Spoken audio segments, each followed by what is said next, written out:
నమస్కారం చెప్పే సమయంలో చిరునవ్వులు చిందిస్తాం. నమస్కారం అండి అంటాం.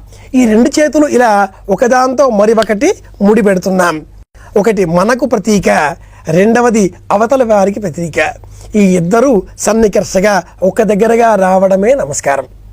ఒకటి జీవుడు, ఇంకొకటి పరమేశ్వరుడు. ఈ రెండు కూడా, ఒక జీవుడు ఈశ్వరుడు, ఈ రెండు కూడా ఇలా రావడం.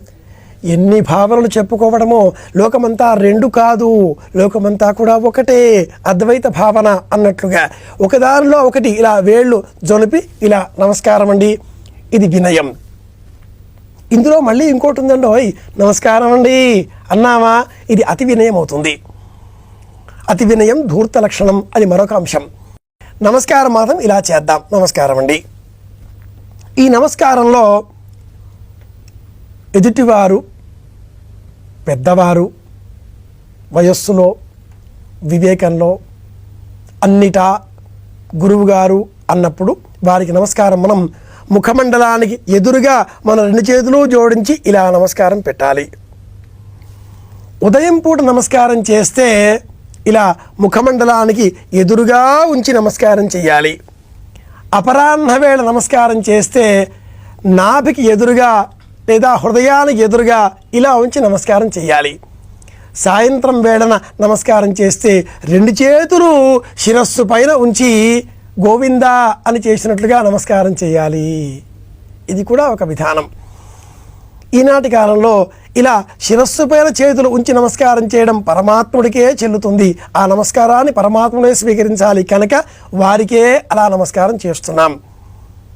గురువు గారికి, ఉపాధ్యాయులకు, తల్లిదండ్రులకు, పెద్దలకు, అందరికీ కూడా ఇలా ముఖమండలానికి ఎదురుగా రెండు చేతులు ఉంచి నమస్కారం చేద్దాం.